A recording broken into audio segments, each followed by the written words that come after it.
What's up, everybody? I'm Michael Chris, 3 years running bestseller at ShineOn. Now I'm the CMO of ShineOn. I wanted to thank you so much for checking out our YouTube video. And if you like this kind of content, I want you to like, subscribe, hit that notification bell, and I hope you enjoy the video. The text on this one's kind of small. This is our first product teardown. Why don't we do the same thing we did last time, guys, and take turns? We can start with Zappy if you're ready, Zappy. You don't feel like we're Yeah, putting you on the spot. Why don't yeah, you kick us off on this one, and then we'll kind of do a roundtable. yeah. So when I first look at this, I'm just thinking that the heading could be larger. It's the first thing that people see on the design really is that top part. Is it to my wife, to my husband, to whatever.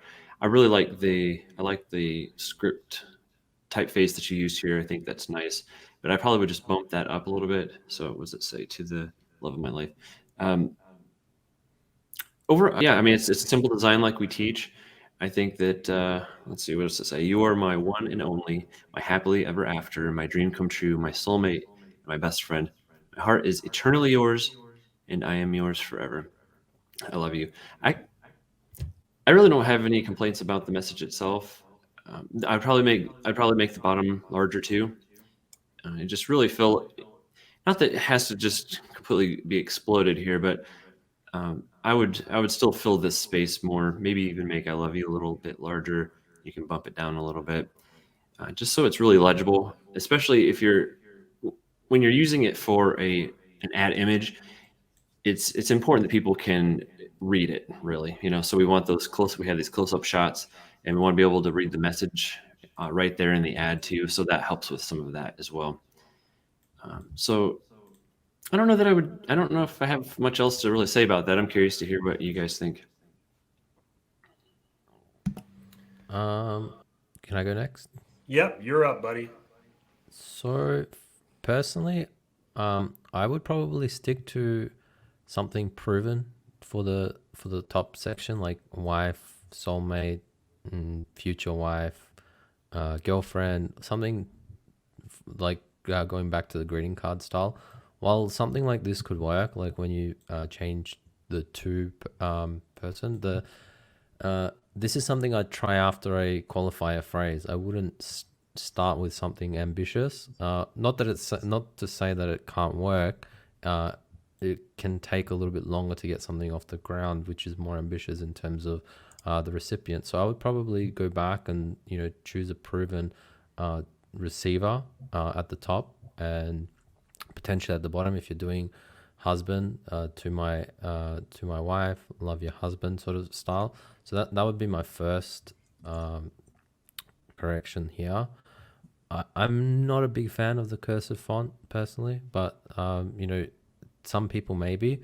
Some people may like that style. So generally when I do something like this, I probably not go with it for my cold traffic, so not test or scale with it at the top. I'd probably introduce this somewhere in the middle, so people that have like clicked on my ad or like engaged with my Facebook page, so lower budgets, and test them with people that are already warm. I wouldn't probably start with something like this at the top, because when you start introducing, so that's one new element, and you've got these graphic elements, so you've got quite a few elements here which could create some rejections from the buyer.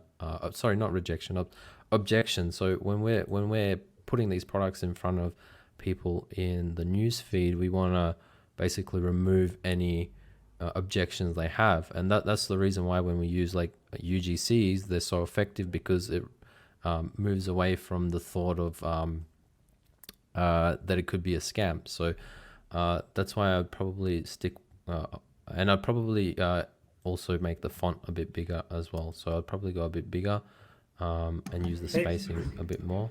Hey, Kirsta. Yep. We're getting some feedback in the chat that they can't hear you. Okay. I'm hearing you okay, but that's a feedback we're getting in the chat here. I mean, maybe a little bit low, but we can definitely hear you. Yeah. How about now? Is that better? Maybe, yeah, if you can pull your mic closer, maybe a little bit better.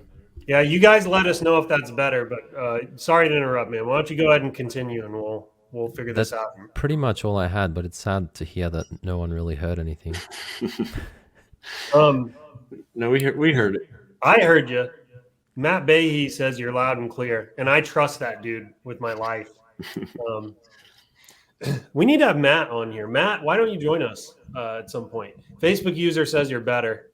All right, so Okay, great. look, I don't have much to add over kind of what Kirsta and Zappy have already shared, but I will say that I'm hesitant to mess with scripted fonts too much, just because I don't think everybody finds them easy to read. Specifically when they kind of like do these loop-de-loops and stuff like that. I'm not saying don't do it. I'm just saying that I tend to steer clear of them. I don't mind fancy fonts at all.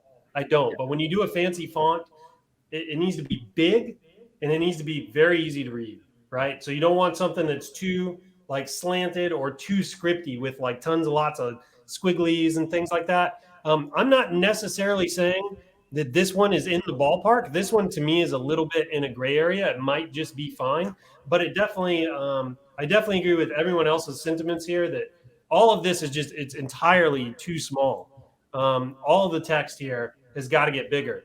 This is one of those where, first of all, you know how much I had to zoom in on it just to make it legible on the screen.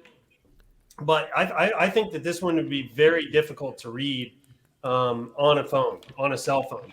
So you have to think about that. The other thing is there's very little contrast, man. Yeah, I was gonna say that too.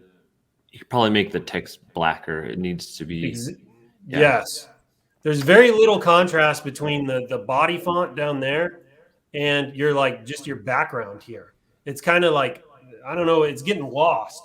So you can either make it bold, you can make it bigger, you can make it darker. There's a few different things that you can do to fix that. But remember, as a general rule, people are on their cell phones, and you're going to have to stop them in a scroll, and they're going to have to be able to read what is right on the message card in the news feed, right? You don't want them to have to click. You don't want them to have to zoom in, nothing like that. You're going to lose them if they have to do any of that. It's got to be bold, in your face, and you got to slap them with some kind of sentimental, emotional, tear-jerking kind of phrase.